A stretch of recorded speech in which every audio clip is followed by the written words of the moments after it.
सजनबाजी प्यारी सत्संग जियो, जो कुछ भी किया है, जो कर रहे हैं, जो करवाएंगे, शासत नाम शामस्तान, हम तो खाकसार हैं, चौकीदार हैं, सेवादार हैं।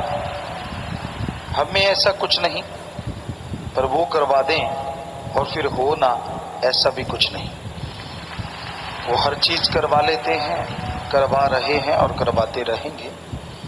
ये उनका रहमो करम है, उनकी दया में रहमत है। साथ संगत अगर जिंदगी में आनंद लज्जत लेना चाहती है, अगर आप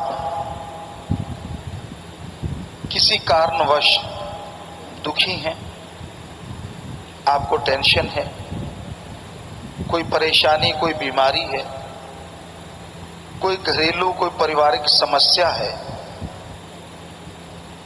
आप घंटा सुबह घंटा शाम 2-1 महीने सुमरण करके देख लो। जो आपकी समस्या है उसके लिए परमपिता परमात्मा से प्रार्थना करो, हे मालिक, हे सतगुरु दीनदयाल, हे अल्लाह वाहिगुरु राम, मुझे ये परेशानी है, ये प्रॉब्लम है। और फिर घंटा सुमरन करो कि तू रहमत कर इसे दूर कर दे। आप 2 महीने सुमरन करो, यकीनन वो आपकी समस्या 100% चली जाएगी, 2-4% नहीं।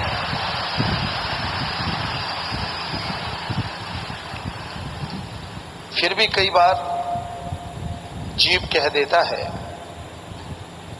गुरुजी मुझे कोई तरीका बताओ, परेशान हूं, दुखी हूं। इससे अच्छा तरीका और क्या हो सकता है?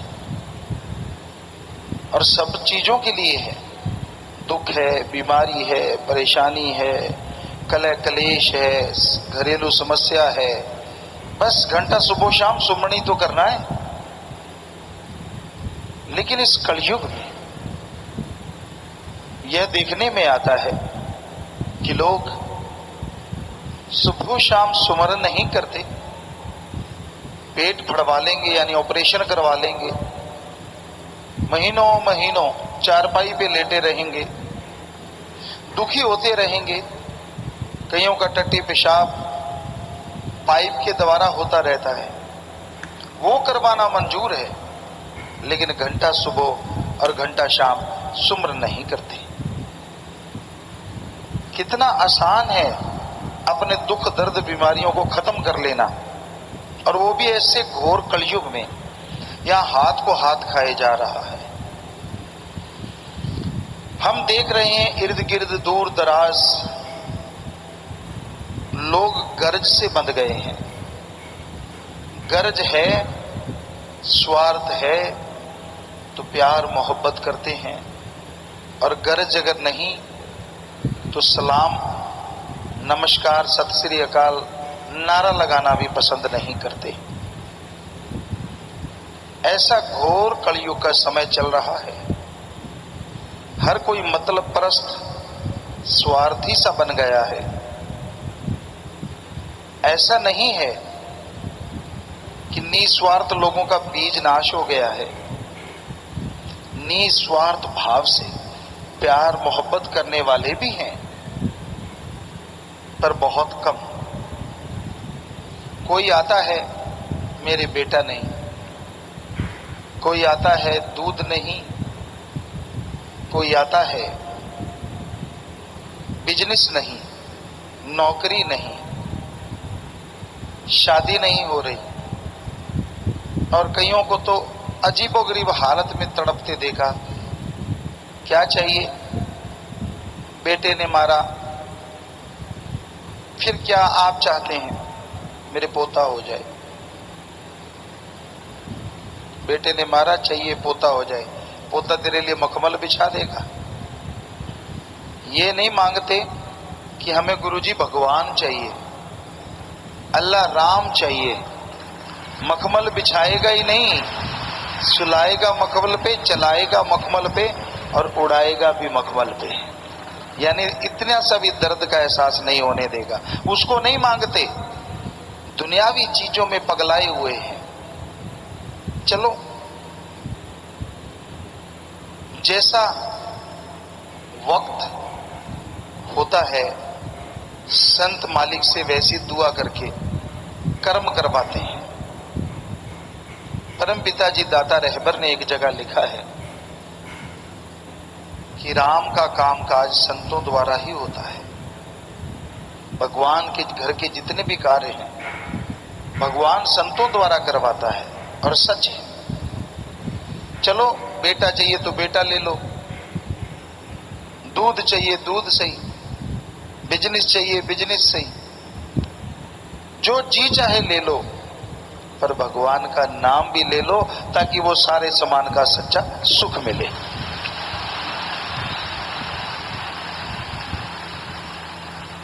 फिर भी इंसान सुमरन नहीं करता, मन मते दौड़ता है, मन मते कार्य करता है, मन के ख्यालों में दिन रात खोया रहता है, निंदा करता है। मां बाप की निंदा नहीं करनी चाहिए, पर मां बाप भगवान नहीं होते। मां बाप भी गलत हो सकते हैं। इस घोर कलयुग में हर चीज संभव है, एक ही असंभव है, भगवान और उसका सच्चा संत कभी किसी का बुरा करते ही नहीं, सोचते ही नहीं।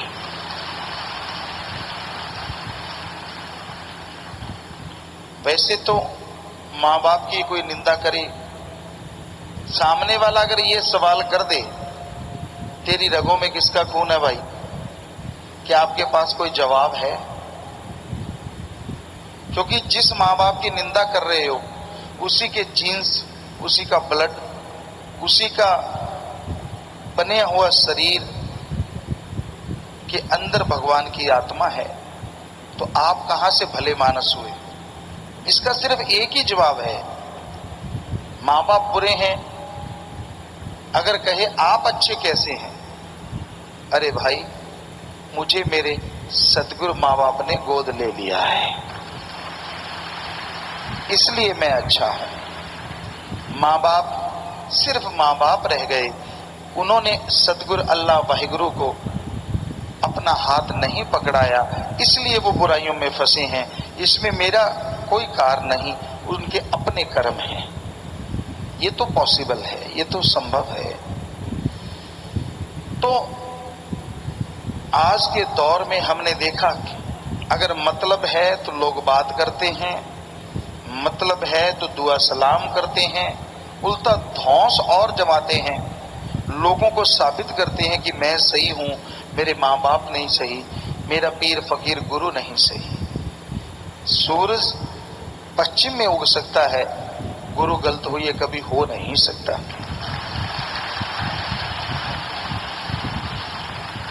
वो जो भी कार्य करता है अपने लिए तो करता ही नहीं, अल्लाह वाहिगुरु राम के हुक्मानुसार, सतगुरु मौला के हुक्मानुसार और सबके भले के लिए करता है। आप सत्संगी हैं, आम दुनिया से बहुत मामलों में बहुत ज्यादा आगे हैं, लेकिन फिर भी कहीं ना कहीं आप जो भी बिजनेस करते हैं, जो भी व्यापार करते हैं, अपने बच्चों के लिए, माँ बाप के लिए, शरीर के लिए, और कुछ लोग परमार्थ के लिए करते हैं।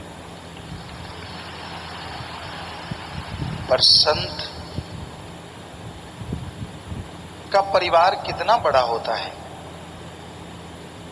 भगवान ने जो भी चीज पैदा कर दी, स्थूल जो दिखते हैं, सूक्ष्म दिखते नहीं शरीर उनके हैं, और कारण देवी देवता, संत पीर फकीर के लिए भी वो सब औलाद होती है जो भगवान की औलाद होती है।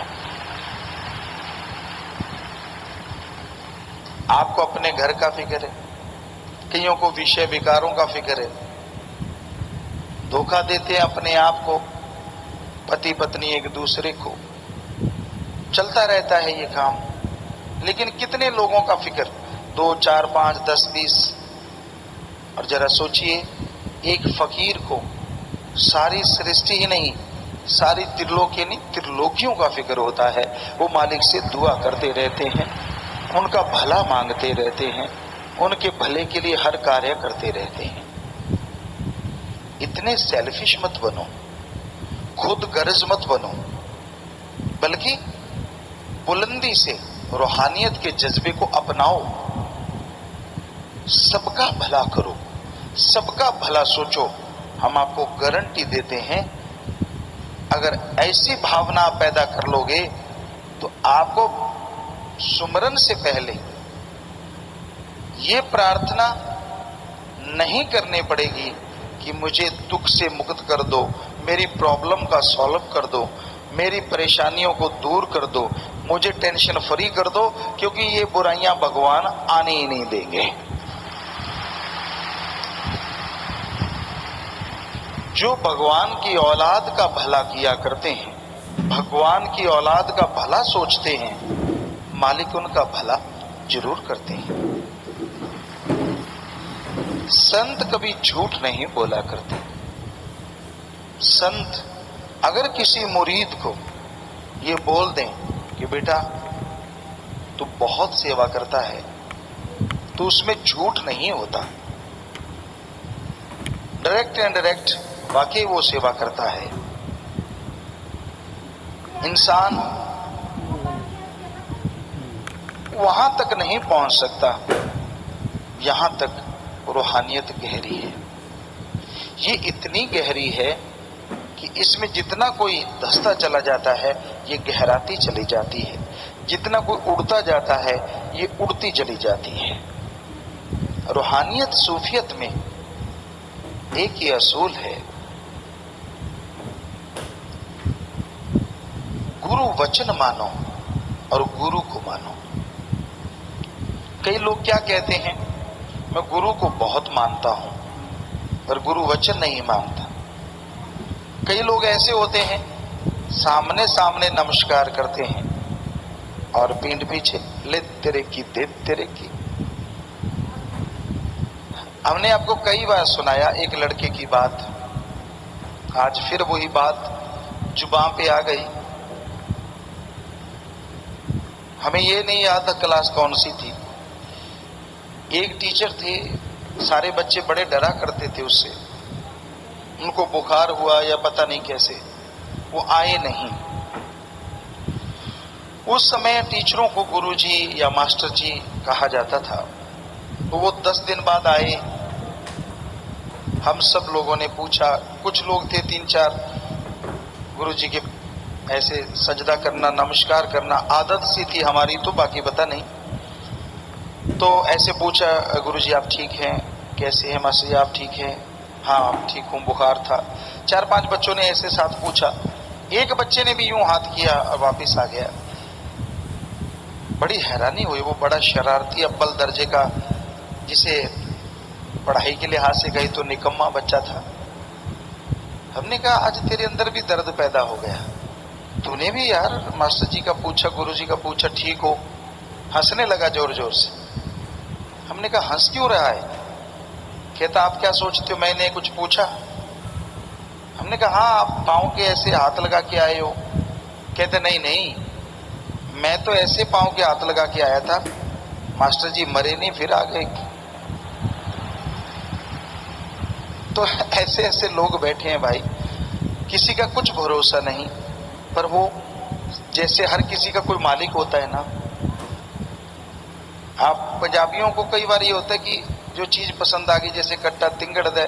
कई बच्चे कहते पिताजी जब देख लो पंजाब का प्रोग्राम होता है, उनकी एक ही फरमाइश होती है, कट्टा तिंगड़ दे किले दे जोर थी। कईयों को तो पता ही नहीं होता क्या है, कट्टा क्या होता है और किला क्या होता है और तिंगड़ना क्या होता है। तो इस बार भी हमें पूछा बच्चों ने कि पिताजी पापा जी इसका क्या मतलब है? हमने कहा बेटा मतलब अगर वैसे बाहर का देखे तो कुछ और है, लेकिन अगर इस मुहावरे का अर्थ है तो उसका मतलब है कि वो कट्टे को इतना मान है, उसके अंदर इतना विश्वास है, दृढ़ यकीन है अपने किले पे कि उस किले के जोर पे वो छलांगे मार रहा है कि मैं गिरूंगा नहीं, मुझे कुछ नहीं होगा, मुझे वो गिरने नहीं देगा, जिससे मैं बंधा हूं वो मुझे इधर उधर जाने नहीं देगा, वहीं रखेगा, मेरे कोई चोट नहीं लगेगी। इतना यकीन है, मैं कितना भी जोर लगा लूं मेरे चोट नहीं लगने वाली, मैं गिरने वाला नहीं, किला उखड़ने वाला नहीं। और अगर उसको आदमियों पे लगाओ कि मेरा मालिक, मेरा सतगुरु, मेरा मौला इतना जबरदस्त है, मेरा उस पर इतना दृढ़ यकीन है कि मेरा मालिक पूरा है, वो मुझे कहीं भी गिरने नहीं देगा, पूरी लाइफ दोनों जहान में मेरा साथ देगा, मेरे को मान है, मुझे उस पर बेहद मान है।